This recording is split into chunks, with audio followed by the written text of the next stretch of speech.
estoy, vine a agradecerte. ¿Por qué?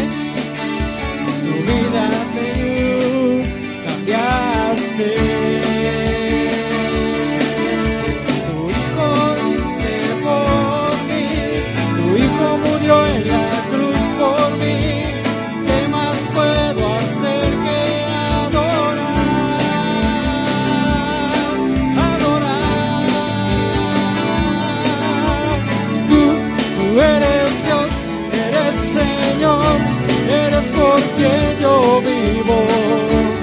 Eres Rey de todo, mi vida doy para adorar. Tú eres Dios, eres Señor, eres por quien yo vivo. Eres Rey de todo, mi vida doy para adorar. Mi vida doy para adorar. Mi vida doy para adorar.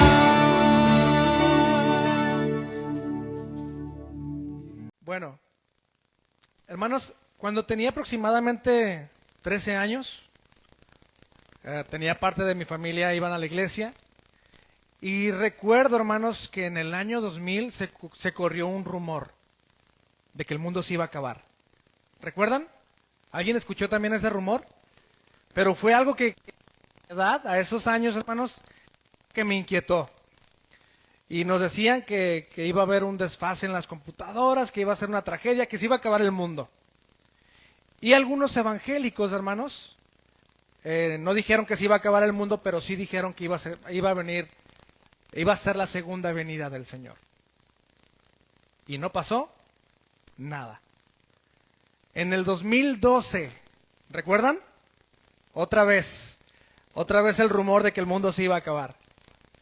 Y otra vez, hermanos, sorprendentemente, algunos evangélicos, algunas personas decían, se va a acabar.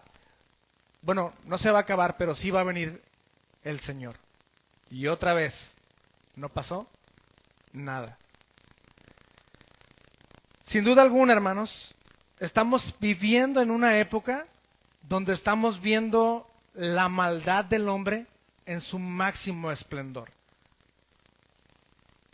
Personas que están en una posición de poder, hermanos, que ponen en peligro o juegan con la vida de miles de personas.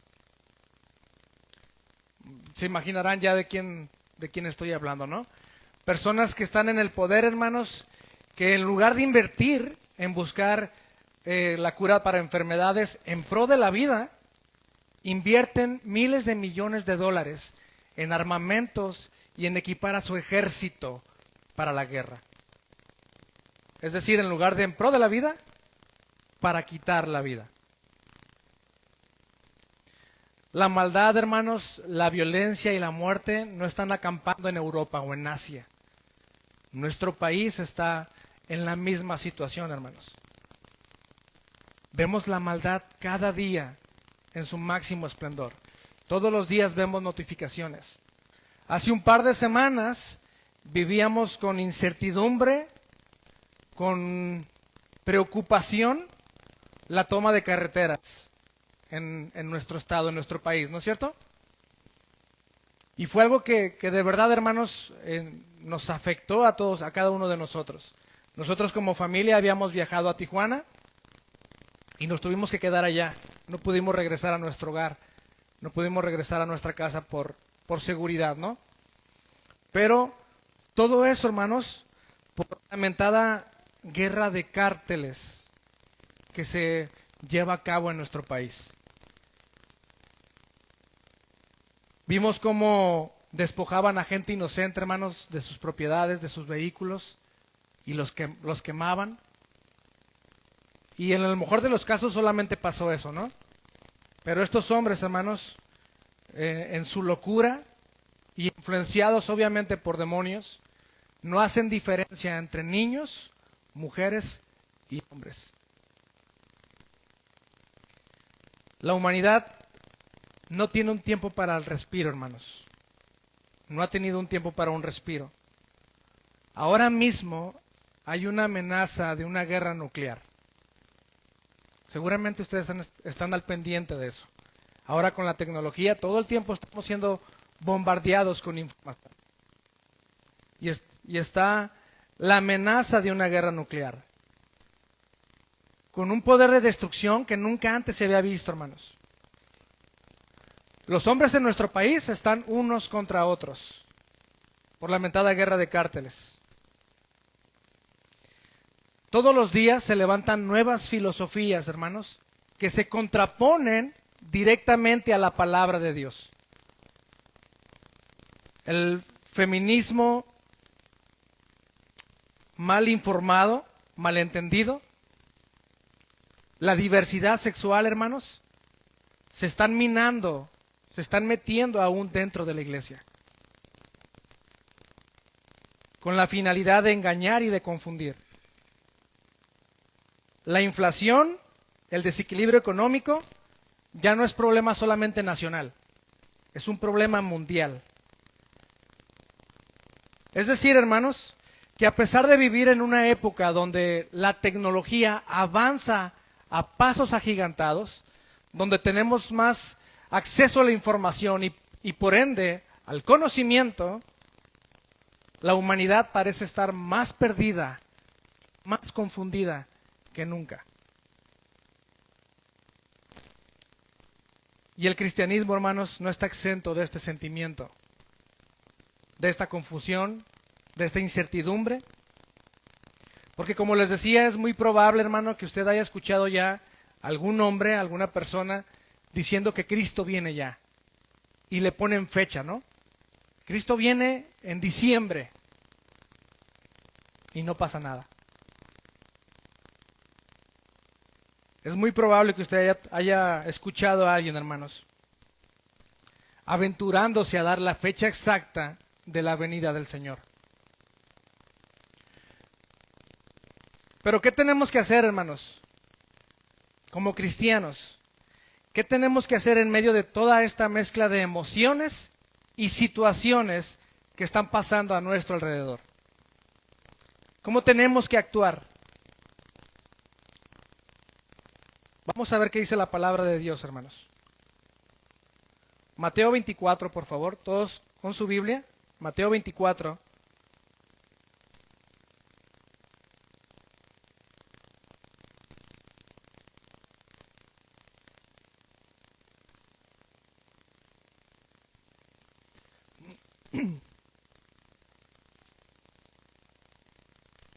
Mateo capítulo 24, versículo 3 al 14.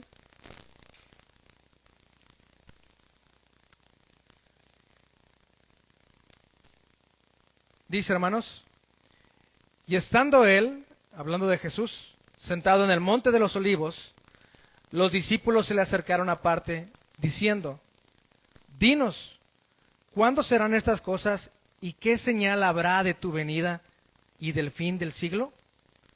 Respondiendo Jesús les dijo, mirad que nadie os engañe, porque vendrán muchos en mi nombre, diciendo, yo soy el Cristo, y a muchos engañarán. Y oiréis de guerras y rumores de guerras. Mirad, ¿qué dice, hermanos? Mirad que no os turbéis, porque es necesario que todo esto acontezca. Pero aún no es el fin, porque se levantará nación contra nación y reino contra reino, y habrá pestes y hambres y terremotos en diferentes lugares, y todo esto será principio de dolores. Entonces os entregarán a tribulación y os matarán, y seréis aborrecidos de todas las gentes por causa de mi nombre. Muchos tropezarán entonces y se entregarán unos a otros, y unos a otros se aborrecerán. Y muchos falsos profetas se levantarán y engañarán a muchos. Y por haberse multiplicado la maldad, el amor de muchos se enfriará. Mas el que persevere hasta el fin, éste será salvo. Y será predicado este evangelio del reino en todo el mundo, para testimonio a todas las naciones, y entonces vendrá el fin. Amén. Vamos a orar. Padre, te damos gracias, Dios, por esta mañana en el cual una vez más tenemos la bendición de reunirnos alrededor de tu poderosa palabra. Te pedimos, Señor, humildemente, que tu Espíritu Santo sea moviéndose con poder en este lugar. Que hable a nuestras vidas, Señor. Que tu palabra no vuelve nunca vacía, Señor, lo creemos. Y oramos, Señor, para que tu Espíritu Santo sea removiendo la tierra de nuestro corazón, para que la semilla que sea sembrada, Señor, dé fruto. Te lo pedimos en el nombre de Jesús. Amén. Mi convicción personal, hermanos, es que sí estamos en los últimos tiempos, puesto que no podemos ignorar todas las cosas que están pasando a nuestro alrededor. Pero nuestro Señor fue muy claro, hermanos, en que estas señales solamente eran el principio de dolores. Y más aún, nos manda a no entrar en pánico. Literalmente la palabra dice, mirad que no os turbéis. ¿Qué significa esa palabra, hermanos? Bueno, turbar es alterar el estado de ánimo de una persona, confundiéndola o aturdiéndola hasta el punto que no sabe qué hacer o cómo actuar. ¿Sí está claro? Alterar el estado de ánimo de una persona, confundiéndola o aturdiéndola de tal manera que no sabe qué hacer o cómo actuar. Y tal vez es muy probable que usted se haya sentido así con todo lo que está pasando, hermano. Pasó por mi mente, pasó por mi corazón el preocuparme por lo que está pasando, y es normal, creo. Pero la palabra de Dios nos dice, hermanos, no os turbéis. Muchos cristianos, hermanos, están obsesionados con el tema de la venida de Cristo. Y como les decía, hay muchos que se han aventurado a ponerle fecha a la venida del Señor. Y una vez tras otra se han equivocado. Pero la palabra de Dios nos dice, hermanos, ahí en Mateo 24, ¿ahí lo tienen en su Biblia? Mateo 24, versículo 36. Vamos a leer algunos versículos, hermanos.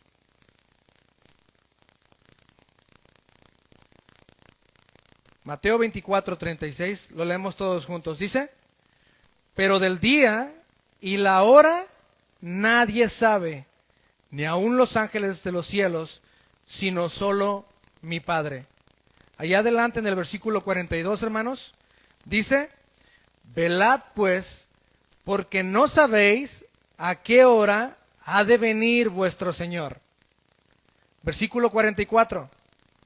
Por tanto, también vosotros, ¿estar qué? Preparados, porque el Hijo del Hombre vendrá a la hora que no pensáis. Capítulo 25, hermanos, versículo 13. Mateo 25, versículo 13. Dice una vez más el Señor, velad pues, porque no sabéis el día ni la hora en que el Hijo del Hombre ha de venir. Y en Marcos capítulo 3, hermanos, versículos 32 al 33. Marcos capítulo 13, 32 al 33. Dice, pero de aquel día y de la hora nadie sabe, ni aun los ángeles que están en el cielo, ni el Hijo, sino el Padre. Mirad, velad y orad, porque no sabéis cuándo será el tiempo. Amén. De tal manera, hermanos, que empeñar nuestro esfuerzo, empeñar nuestro tiempo en saber el día y la hora en que va a venir el Señor, no solamente es innecesario, sino también infructuoso. Pero aunque no sabemos, hermanos, cuándo esto acontecerá, aunque no sabemos exactamente cuándo será la venida del Señor, lo que sí sabemos y lo que sí podemos aseverar es que la la venida del Señor es inminente, de que el Señor vuelve.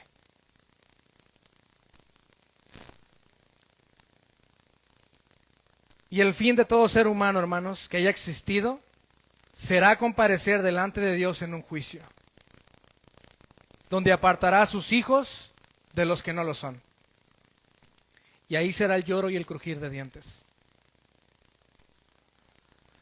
De tal modo, hermanos, que como veíamos en la clase dominical, es apremiante de que te asegures de ser una legítima oveja del Señor, de ser un verdadero cristiano, de ser un verdadero seguidor de Jesús.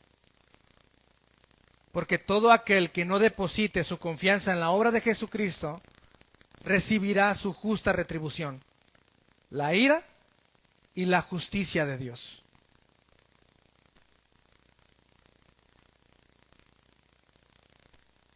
Hermano, ¿estás seguro? Y como lo decíamos hace rato, con la intención de meditarlo, de pensarlo, es una pregunta retórica. ¿Estás seguro de que si Cristo viniera el día de hoy, usted se iría con Él? ¿Sí? ¿Usted sería puesto a la diestra del Señor junto con todos sus hijos? ¿O sería puesto a su siniestra junto con todos aquellos que se han constituido enemigos de Dios?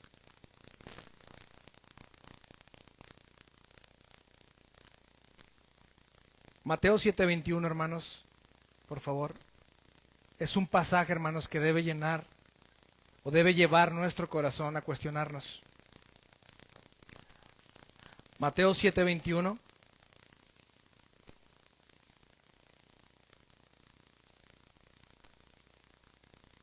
¿Ya están ahí?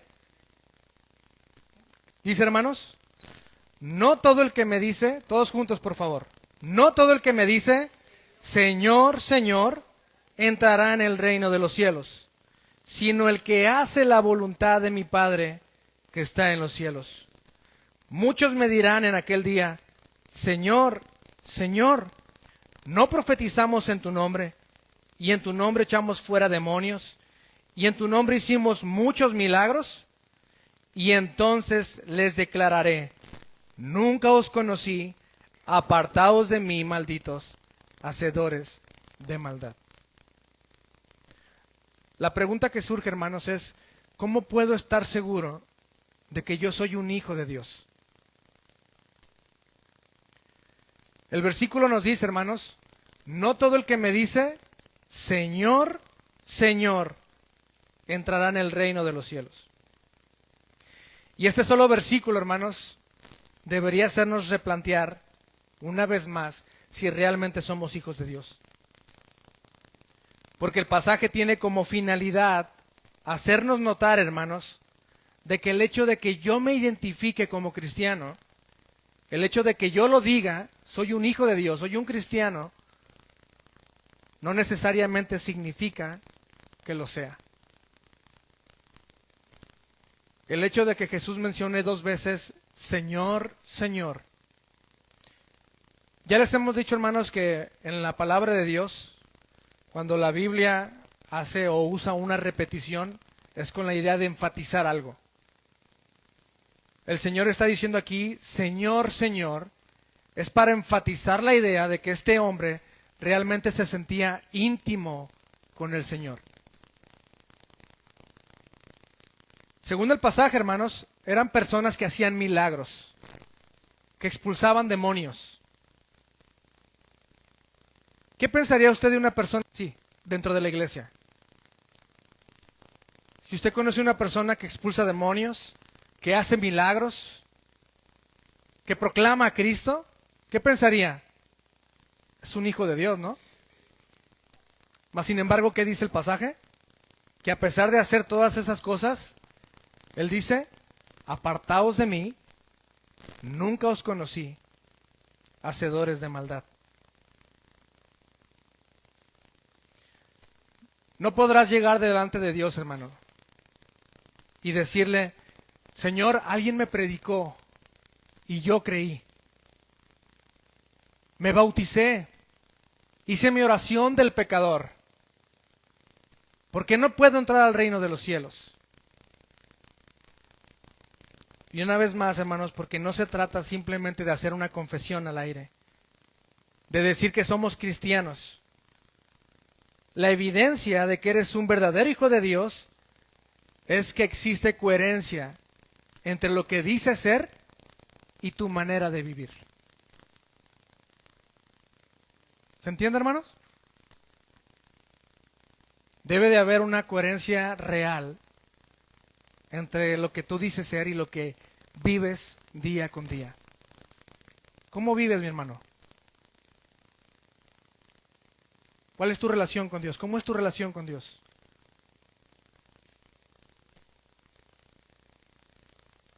¿Cómo te relacionas con los demás? ¿Cómo es tu manera de hablar cuando estás solo?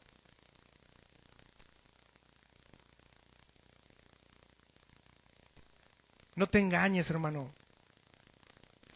En el amor del Señor y con todo mi corazón, no te engañes. Observa tu vida. Examina tus pasos, tu caminar. ¿Vives para la gloria de Dios? ¿Realmente vives con ese pensamiento? Porque si no, hermano, es muy probable que tú no seas un verdadero hijo de Dios. Y que escuches del Señor: apartaos de mí, nunca os conocí.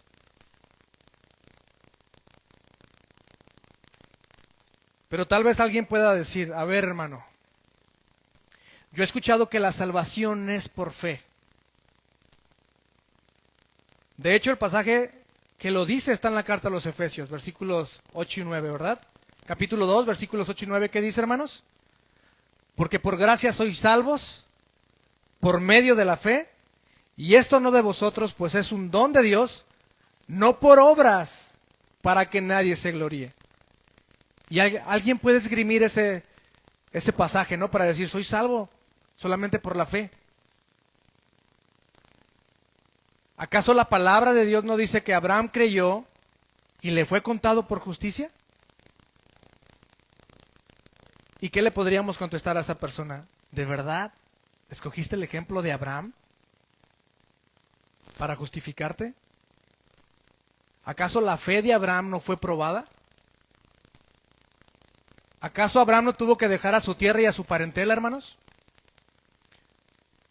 ¿Acaso no tuvo que estar dispuesto para sacrificar a su propio hijo por creer en Dios? Abraham es llamado el padre de la fe, hermanos, porque demostró con obras que confiaba plenamente en el Señor. No podemos divorciar eso, hermanos. No podemos divorciar la fe de las obras.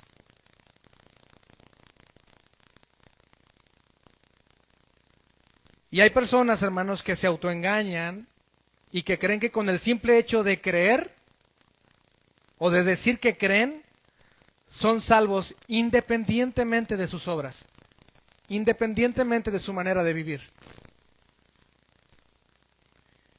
Y generalmente, hermanos, la persona que piensa así es una persona que se mira con una inclinación al libertinaje. Y esto pasa, hermanos, cuando leemos pasajes aislados de su contexto. Porque si bien el pasaje de Efesios nos dice que la salvación es por gracia, por medio de la fe, ¿qué dice el versículo 10, hermanos? Dice: porque somos hechura suya, creados en Cristo Jesús para buenas obras, las cuales Dios preparó de antemano para que anduviésemos en ellas. Vamos a leer Santiago, hermanos, capítulo 2, versículo 14. Vamos a dejar que sea la palabra de Dios la que trate con nuestro corazón. Santiago, capítulo 2, versículo 14.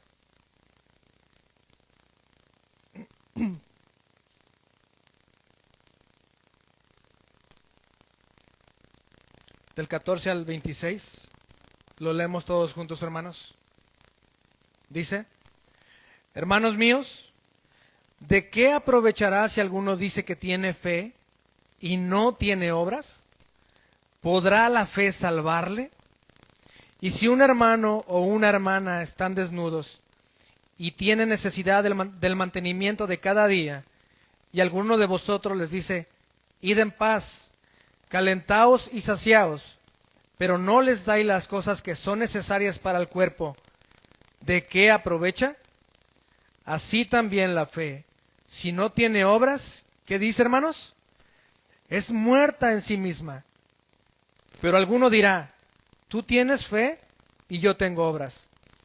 Muéstrame tu fe sin tus obras y yo te mostraré mi fe por mis obras. ¿Tú crees que Dios es uno? Bien haces. También los demonios creen y tiemblan. Mas ¿quieres saber, hombre vano, que la fe sin obras es muerta? ¿No fue justificado por las obras Abraham, nuestro padre, cuando ofreció a su hijo Isaac sobre el altar? ¿No ves que la fe actuó juntamente con sus obras? ¿Y que la fe se perfeccionó por las obras? Y se cumplió la escritura que dice, Abraham creyó a Dios y le fue contado por justicia. Y fue llamado amigo de Dios. Vosotros veis, pues, que el hombre es justificado por las obras, y no solamente por la fe. Asimismo también Rahab, la ramera, no fue justificada por obras cuando recibió a los mensajeros y los envió por otro camino. ¿Qué dice al final, hermanos? Porque como el cuerpo sin espíritu está muerto, así también la fe sin obras está muerta. ¿Se dan cuenta, hermanos, cómo estas dos realidades no las podemos separar o no las podemos divorciar? La fe genuina produce obras, siempre. Alguien que es transformado, alguien que pasa de muerte a vida, como veíamos en la escuela dominical, se puede ver, hermanos, en su diario vivir, en cada relación que tiene. Se puede ver en su trabajo, en su manera en la que se esfuerza, en la que trabaja. Se puede ver en su relación con los hijos, en su relación con su esposa, con su esposo, los unos con los otros. Bien decían, somos parte de un cuerpo, somos parte de la iglesia. Hermanos, ¿realmente se aman como hermanos? ¿Realmente está al pendiente de las necesidades de su hermano? ¿Le preocupa? ¿Ora? ¿Intercede por su hermano? Cada decisión que toma, ¿la toma pensando que es para la gloria de Dios? ¿Obedeciendo a Dios? ¿Anteponiendo a Dios primero la voluntad de Dios antes que mi voluntad? ¿Sí vive de esa manera, hermano?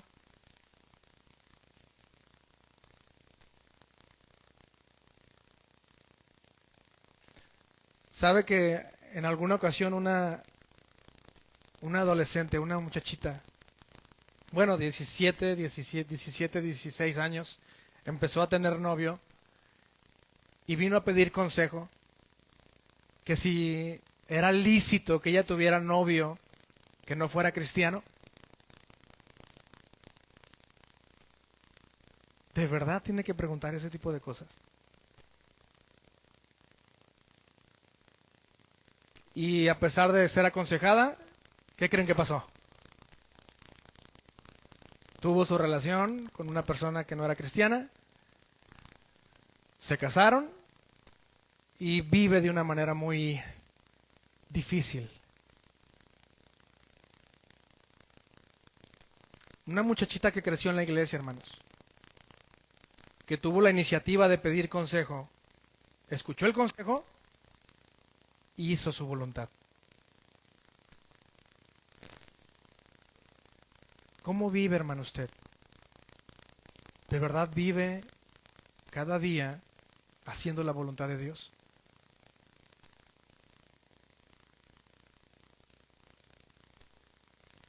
Porque tenemos que entender, hermanos, que si bien la salvación es por medio de la fe, vamos a ser juzgados por nuestras obras.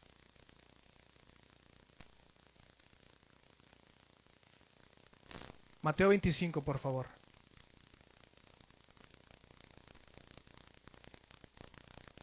Mateo 25, 31.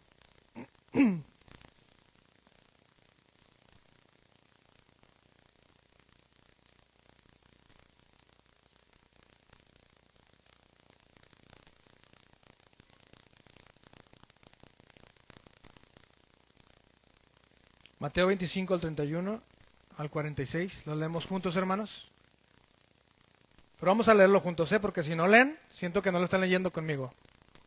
Dice: cuando el Hijo del Hombre venga en su gloria y todos los santos ángeles con él, entonces se sentará en su trono de gloria y serán reunidas delante de él todas las naciones y apartará los unos de los otros, como aparta el pastor las ovejas de los cabritos, y pondrá las ovejas a su derecha y los cabritos a su izquierda.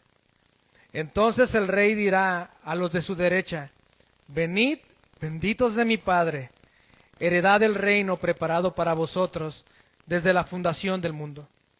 Porque tuve hambre y me disteis de comer, tuve sed y me disteis de beber, fui forastero y me recogisteis, estuve desnudo y me cubristeis, enfermo y me visitasteis, en la cárcel y vinisteis a mí.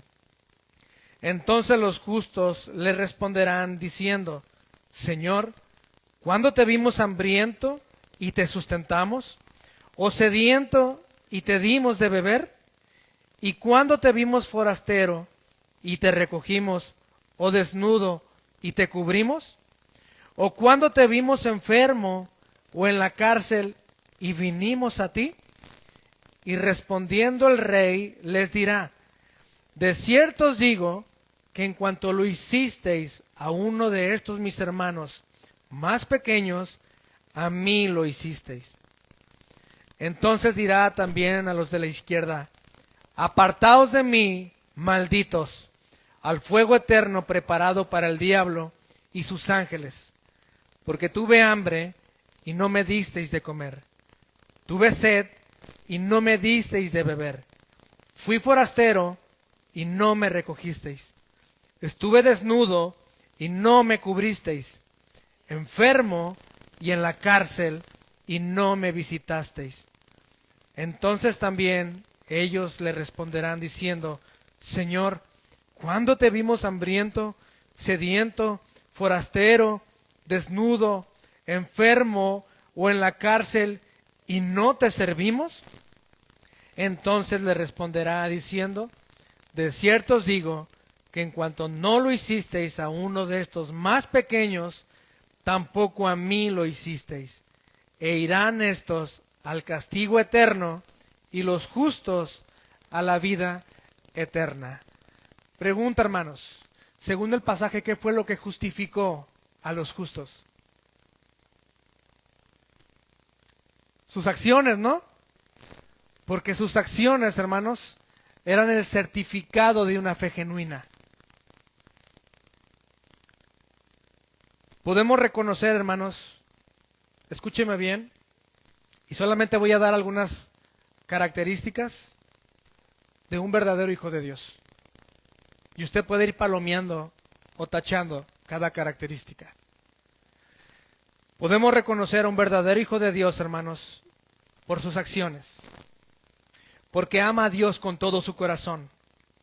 Porque ama a su prójimo. Porque sabe perdonar. Porque tiene dominio propio. Porque tiene un corazón desprendido. Porque cuida sus palabras. Porque es generoso. Porque es amable. Porque tiene gozo. Porque es responsable y trabajador. Porque es servicial. Porque se deleita en la ley de Dios. Porque es obediente. Porque es esforzado. Porque es paciente. Y muchas otras cosas más. Y aunque no lo podamos hacer, hermanos, perfectamente, sí lo hacemos y nos esforzamos sinceramente.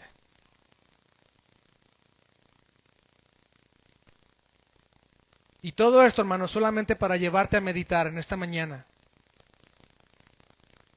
que estamos viviendo los últimos tiempos. ¿Lo tiene presente? Cristo puede venir en cualquier momento. O usted puede partir en cualquier momento.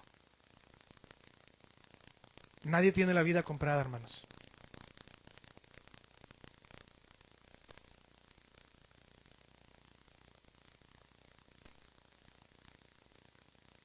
Recuerde que no se trata de una simple confesión fría y vacía. ¿Puedes ver a Cristo en tus obras cada día? ¿Tienes hambre de la palabra de Dios? ¿Obedeces la palabra de Dios? ¿Vives sometido a la voluntad de Dios, hermano? Una vez más. Y esta pregunta no es retórica. Por favor, respóndame. ¿Vivas sometido a la palabra de Dios? Uy, ven poquitos, ¿ya ven? ¿Ya ven que no todos? ¿Viven sometidos a la palabra de Dios? Hacemos una prueba. ¿Nos tenemos que reunir como iglesia para orar? Contésteme, ¿sí o no? Sí. Mañana es la reunión de oración. ¿Hacemos la prueba? ¿Sí? Nada más para darme por mi lado, ¿eh? No nada más viene mañana y ya cumplimos. Hermanos, ¿podemos hacer la voluntad del Señor antes que la nuestra? ¿Podremos hacer un lado nuestra comodidad, nuestro cansancio y hacer la voluntad del Señor? Como cristianos, como hijos de Dios. Hacemos la prueba mañana. ¿Les parece? Otra vez nadie, ¿ven? Luego. ¿Cuándo, hermana? El martes. ¿Por qué el martes? No va a poder. Bueno, pues donde esté, usted... Si trae justificante, pues bueno. ¿Manda? Bien. Pero todos los demás, los que no tengan nada que hacer, hermanos, los esperamos mañana a la reunión de oración.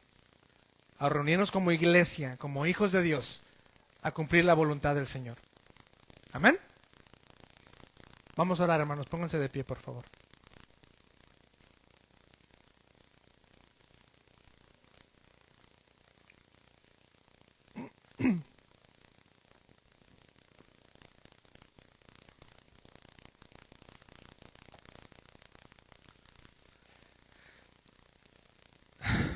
Señor, te damos gracias por tu palabra. Gracias, Señor, te doy por la vida de cada uno de mis hermanos, por cada una de las personas, Señor, que se han congregado en esta mañana a escuchar tu palabra. Gracias por tu palabra y tu Espíritu Santo, Señor, que nos confrontan, que nos llevan a examinarnos, a examinar nuestro caminar, nuestro diario vivir. Gracias, Señor. Ayúdanos, Señor, a enderezar nuestros pasos, que no nos apartemos ni a diestra ni a siniestra, Señor, de tu voluntad. Para todos aquellos que hemos creído en el Evangelio, que hemos pasado de muerte a vida, ayúdanos, Señor, a estar dentro y caminar dentro de tu voluntad. Y si hay alguna persona dentro de esta iglesia que realmente no ha entendido el Evangelio, que realmente no ha pasado de muerte a vida, Señor, que tu Espíritu Santo sea inquietando su corazón, que él pueda reconocer su condición y que pueda venir delante de tu presencia en arrepentimiento y fe, que pueda entregarte su vida, Señor, y obtener vida eterna. Bendícenos como iglesia, Padre. Como iglesia, como tus hijos, añoramos tu venida, Señor. Pero mientras que esto pasa, Señor, ayúdanos a vivir cada día para honra y gloria de tu nombre. No permita, Señor, que nos engañemos. Que nuestra exposición a tu palabra, Señor, cada día nos confronte con cada cosa que tenemos que cambiar, con cada área que tengamos que entregar. Y que tu Santo Espíritu que mora dentro de nosotros, en nuestro corazón, nos guíe, nos ayude, nos fortalezca para vivir dentro de tu voluntad. Bendícenos, Señor. Bendice esta iglesia, Padre, en el nombre de Jesús. Bendice cada familia. Bendice cada hogar. Bendice cada matrimonio. Bendice cada trabajo. Bendice cada joven, cada niño, cada adulto. Bendice nuestra iglesia, Señor. Derrama bendición sobre tu iglesia, Padre. Y una vez más, Señor, oramos para que pongas en nuestro corazón el anhelo, el deseo y la pasión por tu palabra. Te damos la honra y la gloria, Señor. Y te lo pedimos en el nombre de nuestro Rey, de nuestro Salvador, de nuestro Señor Jesucristo.